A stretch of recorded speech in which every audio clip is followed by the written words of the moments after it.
Cinta Sang Pewaris.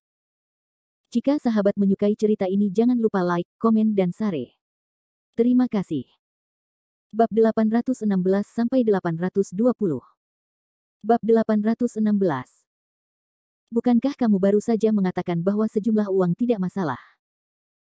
Fendi Zanders memandang Yuruyan dengan senyum main-main, lalu melanjutkan, saya hanya bersedia menjual 1 miliar ini kepada Anda karena wajah Tuan Cao. Jika tidak ada Tuan Cao, Anda akan memberi saya 10 miliar. Saya tidak akan menjualnya kepada Anda harus tahu bahwa aku tidak kekurangan uang. Petik 2. Yuruyan memandang Fendi Zanders di depannya dan terdiam sejenak, meski angka 1 miliar memang mencengangkan, dibandingkan dengan nyawa ayahnya, Yuruyan tetap rela berpisah dengannya.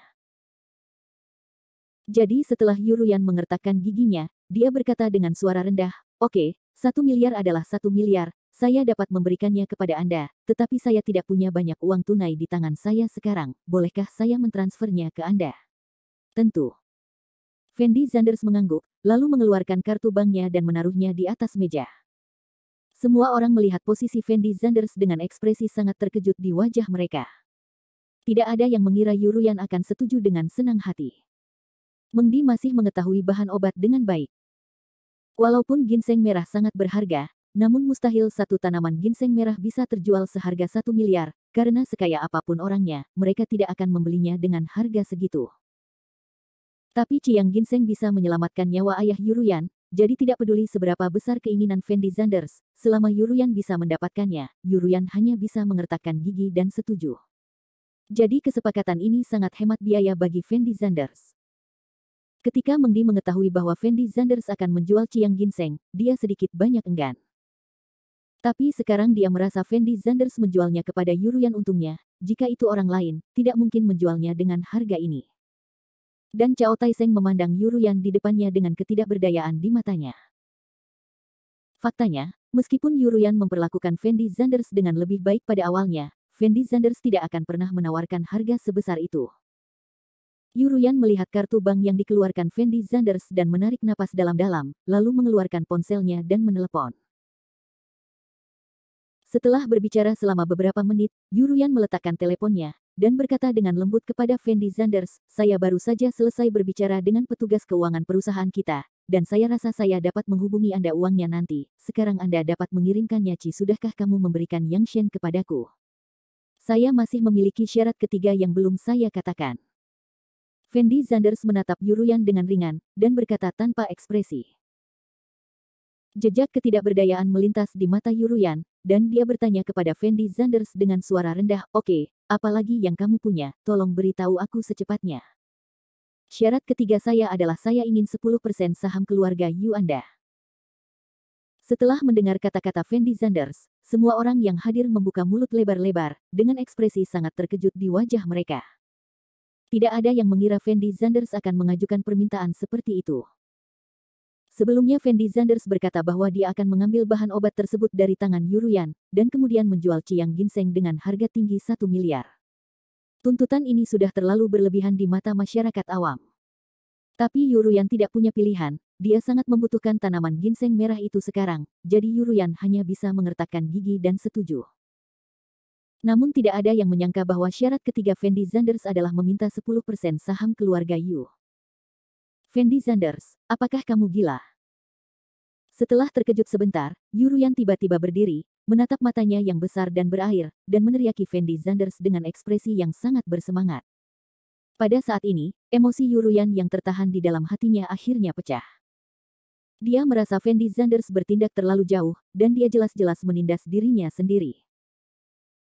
Bahkan Cao Taiseng memandang Fendi Zanders dengan tatapan aneh, karena dia merasa alangkah baiknya jika Yuruyan menyetujui dua syarat yang diajukan Fendi Zanders sebelumnya, namun syarat ketiga Fendi Zanders tidak sama sekali. Tidak ada yang akan setuju. 10% saham keluarga Yumu, ini syarat ketigaku.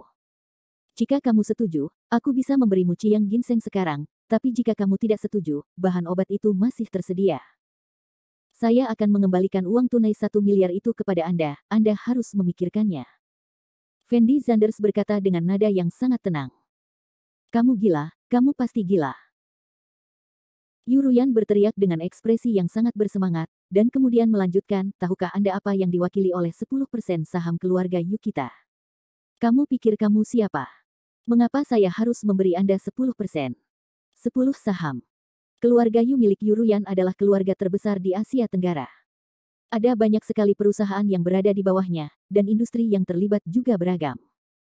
Bahkan jika diperkirakan secara konservatif, nilai pasar perusahaan keluarga Yu lebih dari 100 miliar.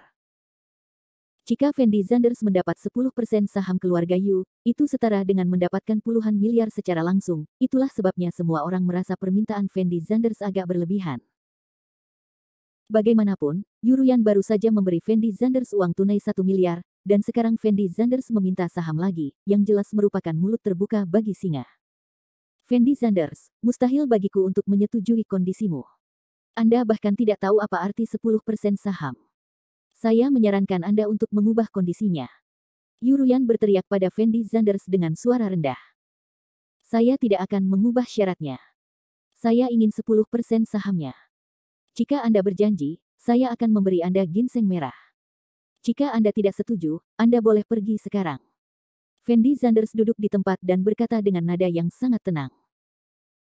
Dan setelah Yuruyan mendengar kata-kata Fendi Zanders, dia membeku di tempatnya, dan kekenyalan di depan tubuhnya sedikit bergetar. Dia tidak tahu harus berkata apa, dia tidak pernah berpikir bahwa sikap Fendi Zanders akan setegas ini. Mengdi memandang Fendi Zanders, dan kekagumannya pada Fendi Zanders melampaui kata-kata. Karena dia merasa bisnis Fendi Zanders terlalu mendominasi. Pabrik Chiang tidak hanya menukarkan uang tunai 1 miliar, tetapi juga menukar 10% saham keluarga Yu. Begitu Yuruyan benar-benar setuju, itu tidak terbayangkan. Dan yang paling penting, sikap Fendi Zanders sangat tegas saat ini, dan dia tidak memberi Yuruyan ruang untuk tawar-menawar sama sekali. Tapi Mengdi sedikit banyak merasa khawatir di dalam hatinya. Lagi pula, jika Yuruyan benar-benar lengah, bukankah membuang-buang waktu mengambil air dari keranjang bambu?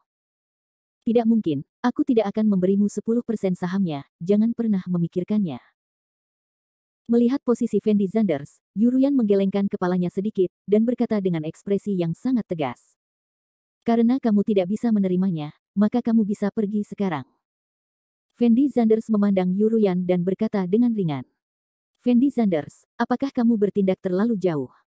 Bagaimana kamu bisa melakukan bisnis seperti ini? Yuruyan berteriak pada Fendi Zanders dengan keras. Maaf, aku selalu melakukan bisnis seperti ini. Fendi Zanders memandang Yuruyan dan tersenyum. Bab 817. Setelah Yuruyan mendengar kondisi ketiga Fendi Zanders, ekspresi wajahnya menjadi sedikit jelek. Karena dia merasa kondisi yang dikatakan Fendi Zanders terlalu berlebihan. Bagaimanapun, 10% saham keluarga Yu bernilai puluhan miliar. Tidak mungkin Yuruyan menyetujui permintaan Fendi Zanders. Tapi tanpa daya, sikap Fendi Zanders sangat tegas, dan dia tidak berniat berubah pikiran sama sekali. Dia juga tidak memberi Yuruyan ruang untuk negosiasi. Hal ini juga menyebabkan Yuruyan tidak tahu harus berbuat apa, dan berdiri di sana dengan bodoh. Jika Yuruyan diminta mengambil 10% saham keluarga Yu, hatinya pasti akan sangat tidak bahagia. Tetapi jika dia tidak mengambil bagian ini, Fendi Zanders tidak akan menyerahkan Chiang Ginseng. Jadi saat ini, wajah Yuruyan sangat malu, tanpa sadar dia menoleh untuk melihat posisi Cao Taiseng. Jejak ketidakberdayaan muncul di mata Cao Taiseng, dan dia berkata dengan lembut kepada Fendi Zanders, Tuan Zanders, bukankah 10% bagian ini terlalu banyak? Bagaimanapun, seluruh keluarga Yu bukanlah sesuatu yang bisa dikatakan oleh Yu sendirian. Lupakan saja. Apakah menurutmu itu terlalu berlebihan? Fendi Zanders menjawab Cao Taiseng dengan mudah, dan kemudian melanjutkan, tetapi apakah kamu sudah mempertimbangkan masalah ini? Jika aku tidak menyerahkan ginseng Chiang ini kepadamu, maka milik Yuruyan penyakit ayah tidak akan sembuh. Pada saat itu, keluarga Yu Anda mungkin kehilangan tidak hanya 10% sahamnya, tetapi bahkan lebih. Tetapi jika Anda bersedia mengambil 10% saham tersebut, ayah Yuruyan tidak hanya akan mendapatkan lebih baik, dan perlahan-lahan kamu bisa mendapatkan kembali apa yang telah hilang sekarang. Jadi apa rencanamu untuk pertanyaan ini? Kamu dapat memikirkannya dengan hati-hati sebelum menjawabku. Setelah mendengar kata-kata Fendi Zanders, Yuruyan memasang tatapan aneh ke dalam matanya. Karena apa yang dikatakan Fendi Zanders benar, jika ayah mereka tidak bisa menjadi lebih baik, maka mereka mungkin tidak kehilangan 10% sahamnya, tetapi lebih.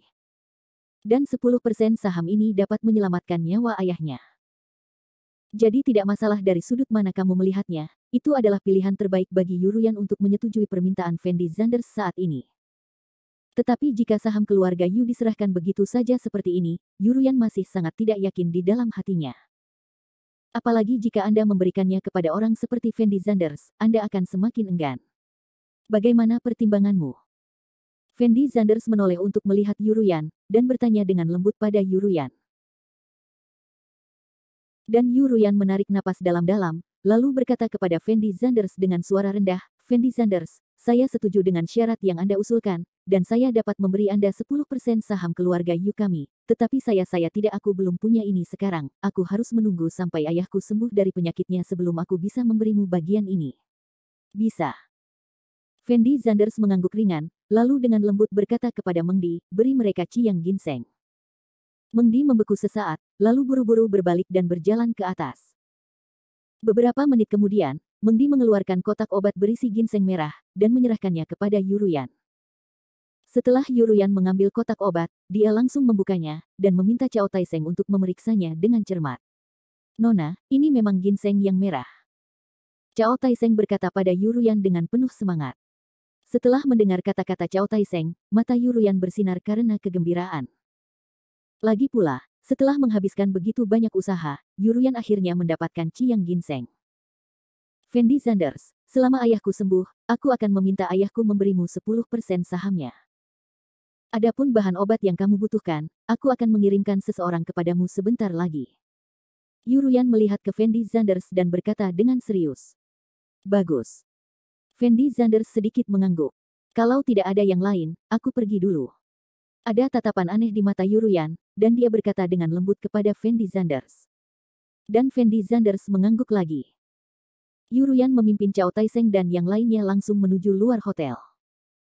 Setelah meninggalkan hotel, Yuruyan menoleh dan berkata kepada pengawal di belakangnya, nanti, bawalah seseorang untuk membawakan semua bahan obat yang diminta Fendi Zanders. Ya, Nona. Pengawal itu mengangguk dengan cepat.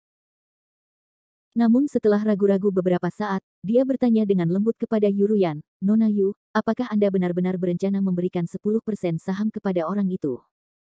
Benar, Nona Yu, menurutku kamu harus membicarakan masalah ini dengan keluargamu dulu.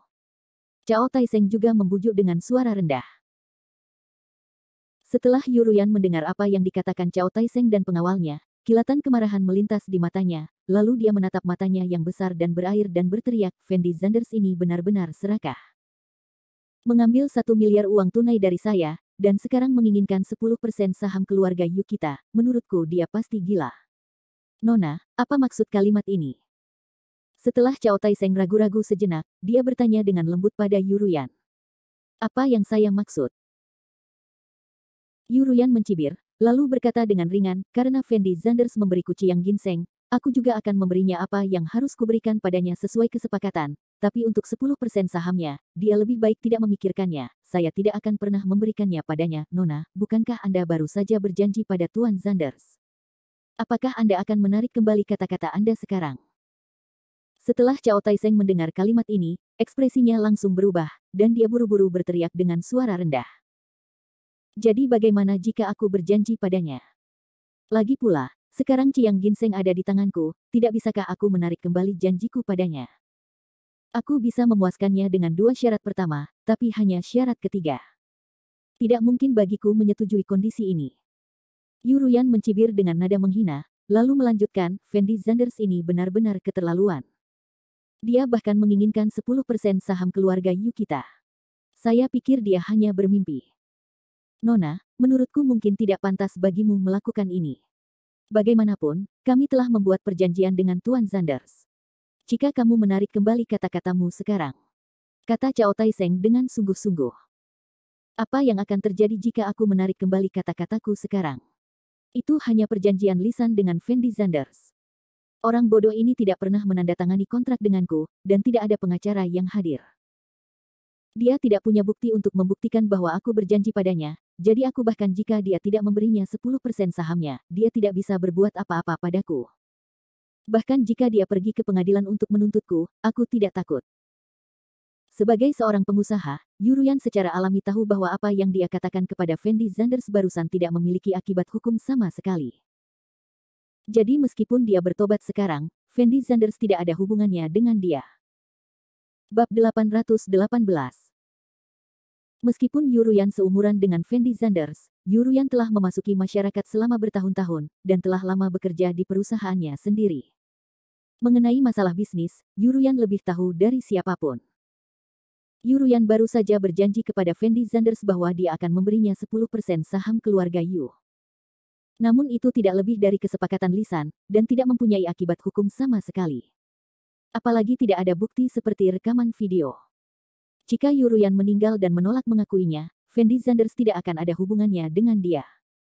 Yuruyan mengakui kalau skill Fendi Zanders memang sangat kuat, tapi terus kenapa? Bagaimanapun, Fendi Zanders hanyalah manusia biasa, jadi Fendi Zanders tidak punya cara untuk melanggar hukum dan memberikan sanksi pada dirinya sendiri.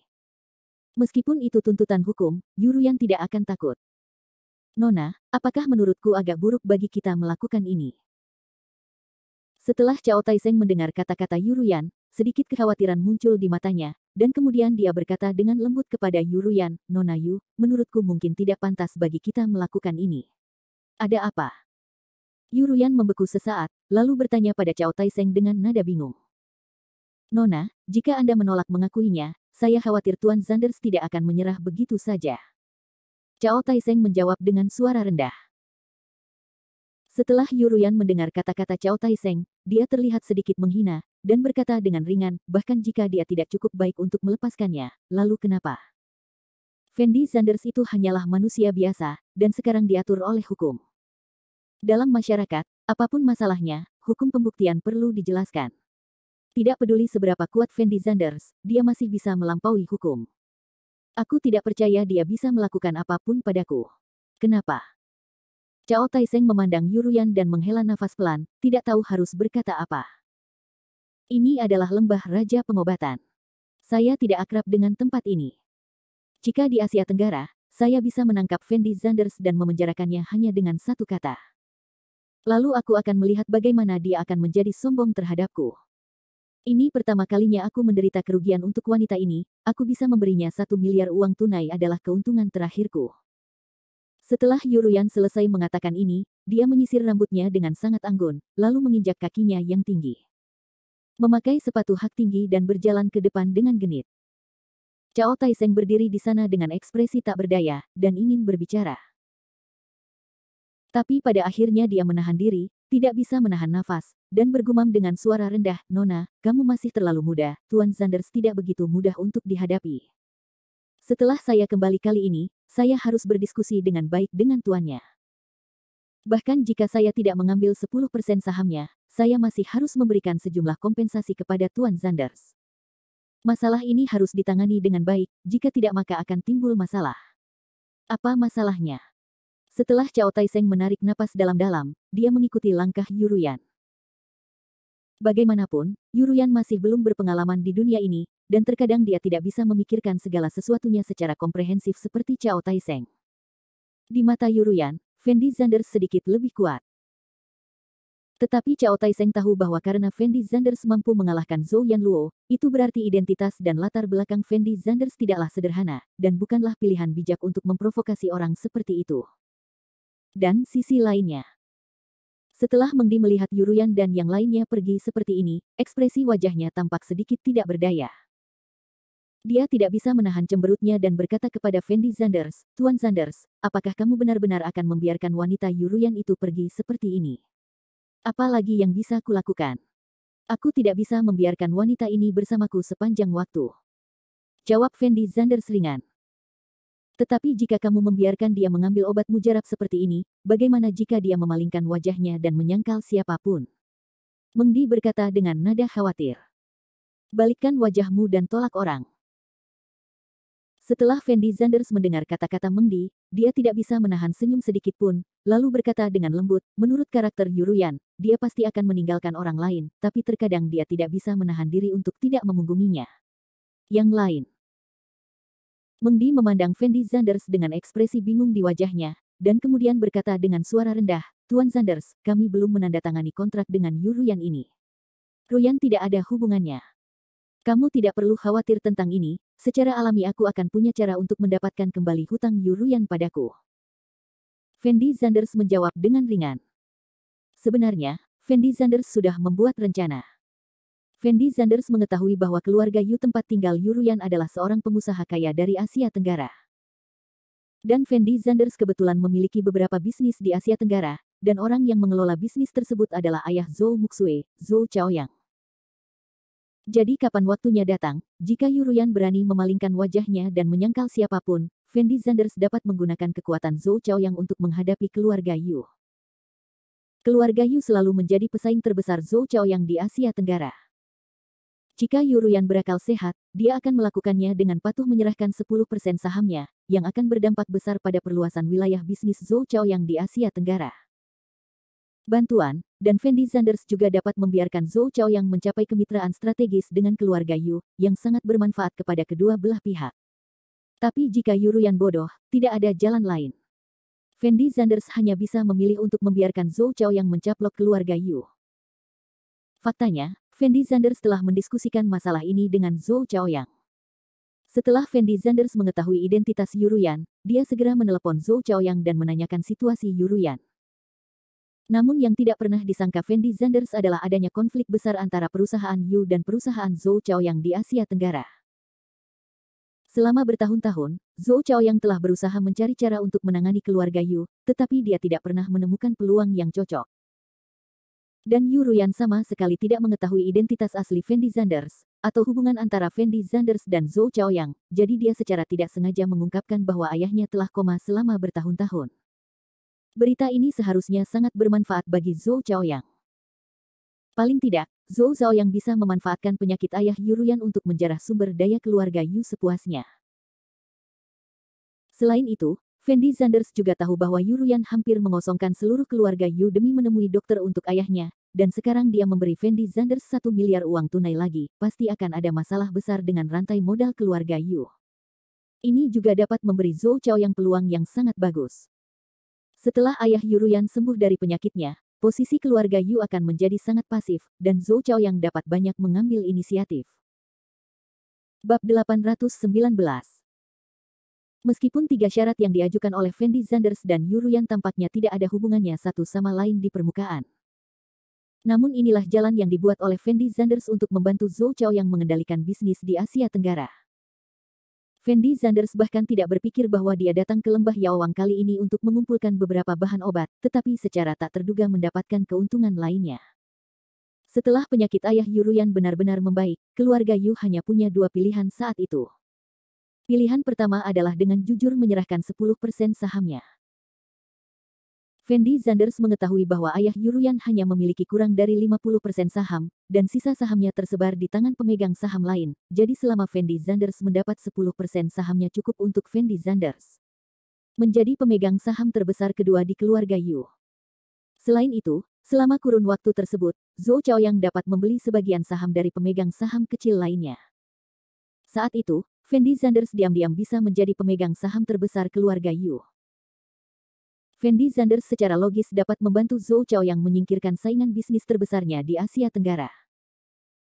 Permintaan Fendi Zanders sebesar 10% mungkin hanya sekedar penyebutan biasa di mata orang lain, namun nyatanya, ini semua adalah angka yang dihitung oleh Fendi Zanders. Tentu saja Yuruyan punya pilihan kedua, yaitu menolak mengakuinya. Namun saat itu, Fendi Zanders tidak bisa disalahkan karena berdarah dingin dan kejam. Fendi Zanders percaya pada kekuatan Zhou Chaoyang, dan sebelum ayah Yuruyan sembuh dari penyakitnya, Zhou Chaoyang pasti bisa membuat persiapan yang matang. Tentu saja, Fendi Zanders tidak akan menjelaskan hal ini kepada Mengdi dan yang lainnya. Bagaimanapun, Mengdi dan yang lainnya hanya tahu sedikit tentang urusan bisnis. Kemunculan Yuruyan justru mengubah pandangan Fendi Zanders dalam banyak hal, karena Fendi Zanders merasa usia Yuruyan hampir sama dengan dirinya, namun ia bisa menguasai perusahaan sebesar keluarga Yu, dan Fendi Zanders mewarisi warisan yang begitu lama. Sudah waktunya, tetapi Fendi Zanders tidak pernah ikut campur dalam bisnis perusahaan. Fendi Zanders merasa sudah waktunya dia mulai mengambil alih bisnis perusahaan. Tidak mungkin baginya untuk mengandalkan Fang Zihua dan orang lain dalam segala hal. Meskipun Yuruyan tidak benar-benar berencana untuk memberikan 10% saham kepada Fendi Zanders, dia tetap tidak mengingkari janjinya terhadap dua syarat yang diajukan Fendi Zanders sebelumnya. Tidak lama setelah Yuruyan pergi, seseorang berinisiatif mengirimi Fendi Zanders bahan obat yang dibutuhkan Fendi Zanders, dan uang tunai 1 miliar yang dijanjikan Yuruyan kepada Fendi Zanders juga masuk ke rekeningnya. Setelah semuanya diselesaikan, Fendi Zanders tentu saja tidak perlu tinggal di sini lebih lama lagi, dan memilih untuk naik kereta kembali ke kota Jiangcheng bersama Mengdi dan Long Chao. Setelah kembali ke kota Jiangcheng, Fendi Zanders meminta Mengdi dan Long Chao kembali untuk beristirahat dengan baik, dan dia datang ke rumah Ye Juechen sendirian dengan membawa bahan obat. Saat ini, Ye Juechen masih sama seperti sebelumnya, duduk sendirian di kursi goyang dan berjemur di bawah sinar matahari dengan mata menyipit, sementara Yuan Bao berjongkok dengan tenang di samping Ye Juechen. Fendi Zanders merasa bahwa Ye Juechen sangat berbeda dengan para pejuang yang ia bayangkan, karena di mata Fendi Zanders, para pejuang harus menghabiskan sebagian besar waktunya untuk berkultivasi. Tapi Ye Juechen ini berbeda, Ye Juechen mirip dengan orang-orang tua yang sudah pensiun. Pada siang hari, dia hanya duduk di kursi dan berjemur di bawah sinar matahari saat tidak ada pekerjaan. Pada malam hari, dia beristirahat lebih awal dan bangun keesokan harinya. Terus berjemur di bawah sinar matahari di masa depan, Fendi Zanders belum pernah melihat Ye Juechen berlatih sebelumnya. Tentu saja, kini Fendi Zanders tidak lagi meragukan kemampuan Ye Juechen, karena setelah melalui beberapa kejadian tersebut, Fendi Zanders merasa Ye Juechen pasti memiliki beberapa keterampilan, dan jika ia bisa menjadi murid Ye Juechen, ia pasti jangan menderita. Pak Tua Ye, saya telah menemukan semua ramuan yang Anda minta. Fendi Zanders tersenyum dan berteriak pada posisi Ye Juechen. Setelah Ye Juechen mendengar kata-kata Fendi Zanders, dia segera menoleh dan menatap Fendi Zanders dengan ringan, lalu bertanya dengan lembut, apakah kamu sudah menemukan Gua Hongya? Tentu saja, aku juga menemukan bahan obat di Gua Hongya untukmu. Fendi Zanders mengangguk sedikit. Kalau begitu, kamu seharusnya melihat Zhou Yanluo juga, kan? Ye Juechen terus bertanya. Kamu benar-benar kenal Zhou Yanluo. Jejak kebingungan muncul di mata Fendi Zanders. Karena aku tahu di mana menemukan rumput emansipasi, aku harus mengenal Zhou Yanluo. Jawab Ye Juechen lembut. Benar, saya bertemu Zhou Yanluo itu, dan saya juga mengalahkan Zhou Yanluo sebelum saya mendapatkan bahan obat ini. Fendi Zanders sedikit mengangguk. Apakah Zhou Yanluo sudah mati? Ye Juechen bertanya dengan lembut. Dia belum mati, tapi dia lumpuh sekarang, jadi dia mungkin tidak akan bisa menyakiti siapapun di masa depan. Jawab Fendi Zanders. Saya tidak menyangka setelah bertahun-tahun, Zhou Yanluo masih di sana. Sungguh menarik. Dia tidak melakukan hal buruk selama bertahun-tahun. Anda telah melakukan hal baik dengan memukulinya. Ye Juechen tersenyum tipis, lalu menyipitkan matanya seolah mengingat sesuatu. Tidak, Pak Tua, karena kamu tahu banyak tentang situasi di Gua Hongya, kenapa kamu tidak pergi ke sana sendirian? Mengapa kamu membiarkan aku pergi ke sana? Tahukah kamu betapa berbahayanya Zhou Yanluo?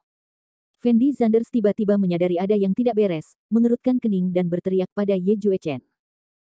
Bukankah aku sudah memberimu pil pengumpul roh? Selama kamu meminum pil pengumpul roh, 10 Zhou Yanluo tidak akan menjadi lawanmu. Kata Ye Juechen ringan.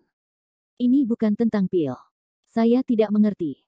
Karena Anda tahu banyak tentang Gua Hongya, kenapa Anda tidak pergi sendiri?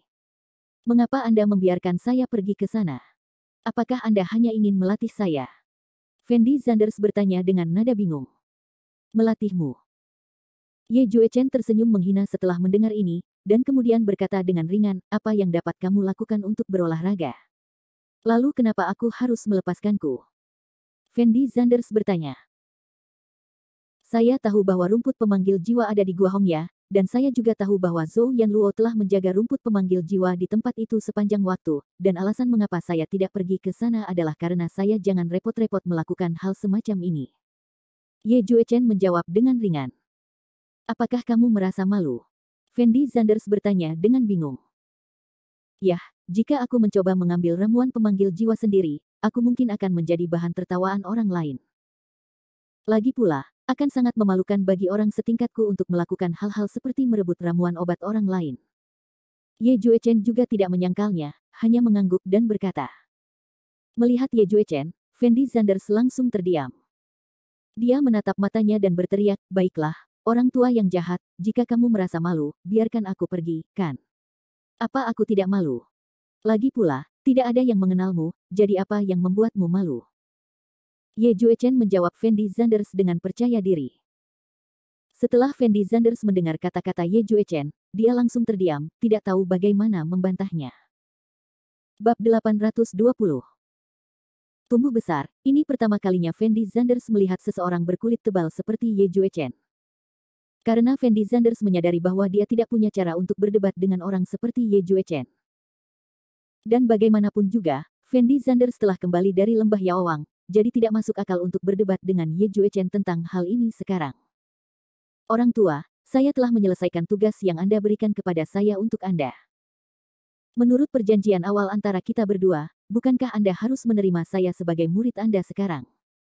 Fendi Zanders bertanya pada Ye Juechen dengan lembut. Kamu taruh bahan obatnya di sini dulu, dan datanglah padaku setelah seminggu. Kata Ye Juechen perlahan. Kenapa? Bukankah kita sudah sepakat sebelumnya? Selama aku membantumu menemukan bahan obat ini, kamu akan menerimaku sebagai muridmu.